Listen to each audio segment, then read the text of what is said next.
আমার আজকের আলোচনার বিষয় দুটি। এক, নিজের দিকে ভালোভাবে তাকিয়ে দেখুন আপনি নিজে দোষী কিনা, আপনি অবিচার করছেন কিনা।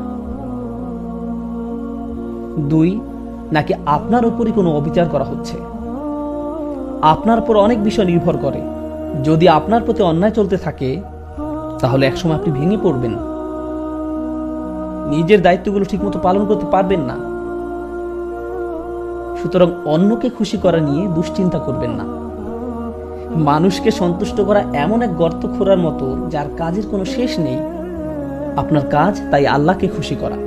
আপনি যদি এখনই মারা যান তাহলে যেন আল্লাহর সামনে দাঁড়িয়ে পূর্ণ চেতনা নিয়ে বলতে পারেন, হে আল্লাহ, আমি কারো অধিকার কম দেইনি, আমি কারো প্রতি অবিচার করিনি।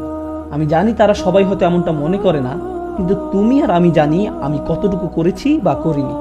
এটাই ইহসান। ইহসান হলো আত্মসচেতনতা। আপনি যদি অন্য মানুষের স্ট্যান্ডার্ড অনুযায়ী চলতে যান তাহলে আপনি যাই করেন না কেন আপনার 12টা বেজে যাবে, আপনার 12টা বেজে যাবে। আমাদের মা বাবারা হয়তো এমন পরিবেশে বড় হয়েছেন যে আপনি হয়তো কোনো হাসপাতালে কার্ডিয়াক সার্জারির হেড, বা আপনি হয়তো আপনার ভাই বোনদের মধ্যে সবচেয়ে ভালো, কিন্তু তাও তারা বলবে তোমার কাছ থেকে আমি আরো বেশি আশা করেছিলাম। বাকি সবাই আপনার তারিফ করে, কিন্তু তারা বলবে তুমি এমন কেন, তুমি আমাকে হতাশ করলে। কোনো কিছুই যথেষ্ট হবে না, এটাও ঠিক আছে। তারা হয়তো ভাবে যে আপনি যথাযথ ভালো হতে পারেননি। আপনার স্ত্রীও এমনটা ভাবতে পারেন। তিনি হয়তো আপনাকে ছোট করে কথা বলেন, এমনভাবে কথা বলেন যেন আপনি কোনো আবর্জনা। সন্তানেরা হয়তো আপনাকে কষ্ট দেয়, আমি জানি না, কিন্তু একটা কথা মনে রাখবেন, আল্লাহর সাথে আপনাকে সৎ থাকতে হবে। আপনি যাতে বলতে পারেন আমি আমার দায়িত্ব ঠিকমতো পূরণ করেছি, আমি কারোর সাথে অন্যায় করিনি। এটাই হলো ওয়াবুদুল্লাহ ওয়ালা তুশরিকু বিহি শাইআন ওয়া বিল ওয়ালিদাইনি ইহসানা। এটুক ঠিক করে চলাই একটা বড় কাজ। এরপর তারা যাই বলুক সেই ভার আল্লাহর কাছে, সেটা আল্লাহ আপনার উপর চাপিয়ে দেননি। এরপর আসে নিকটাত্মীয়দের কথা, তাদের দিকেও খেয়াল রাখতে হবে। প্রতিবেশীর অধিকার, অনেক আলেমরা বলেন আপনার বন্ধুরাও এই আওতায় পড়ে।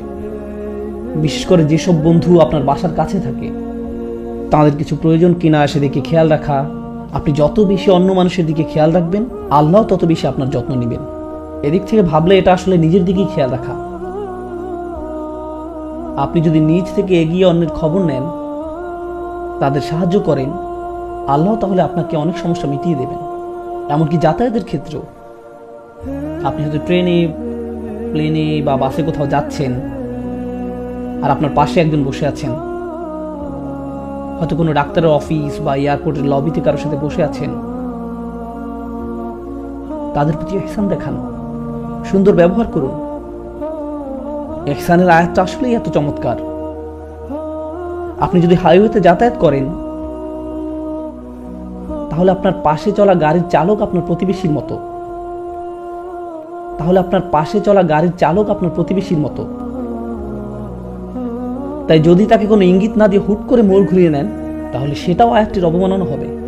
আপনি তার প্রতি ইহসান করলেন না, তাকে বিচ্ছিন্ন করে দিলেন। যেমন কেউ গাড়ি পার্ক করতে যাচ্ছে আর আপনি মাঝখান দিয়ে, কারণ আপনার হয়তো জুমার নামাজ ধরতে হবে, কিন্তু এতে করে আপনি আপনার প্রতিবেশীর প্রতি ইহসান নষ্ট করলেন। ইহসান হলো তার প্রতি দয়া দেখানো, ভালো ব্যবহার করা।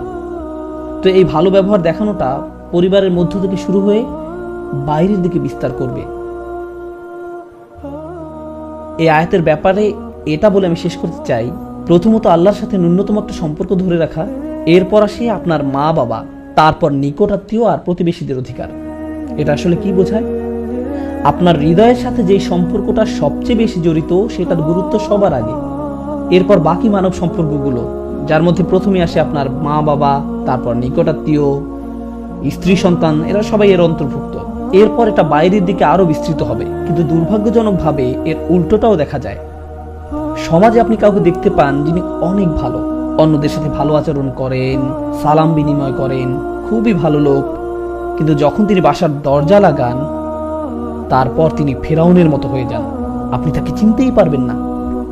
ওনার কি হলো? তার কণ্ঠ বদলে যায়, মেজাজ নষ্ট হয়ে যায়, মনে হয় তিনি যেন অন্য কেউ। আল্লাহ আমাদের এই সম্পর্কের সিরিয়ালটা দিলেন, কারণ বাইরের সবার সাথে ভালো ব্যবহার করে কোনো লাভ নেই যদি আপনি মা বাবার সাথে ভালো ব্যবহার না করেন, কিংবা আপনার স্ত্রী বা সন্তানদের সাথে ভালো ব্যবহার না করেন, প্রথমে যদি এটাই না করতে পারেন, তাহলে বাইরে যা দেখান তার পুরোটাই আপনার মিথ্যা, এর কোনো মূল্য থাকবে না। এজন্য এই আয়াতটা নিয়ে বাস্তবতার প্রেক্ষিতে কথা বলতে চেয়েছিলাম। আমি বুঝি যে পুরুষরা অনেক চাপের মধ্যে থাকেন, কিন্তু যদি আপনার দায়িত্বগুলো ভালোভাবে পালন করে যেতে চান, তাহলে অবশ্যই আপনার নিজের প্রাথমিক অধিকারগুলো নিশ্চিত করতে হবে, কারণ এটা একজন মানুষের চাহিদাও বটে।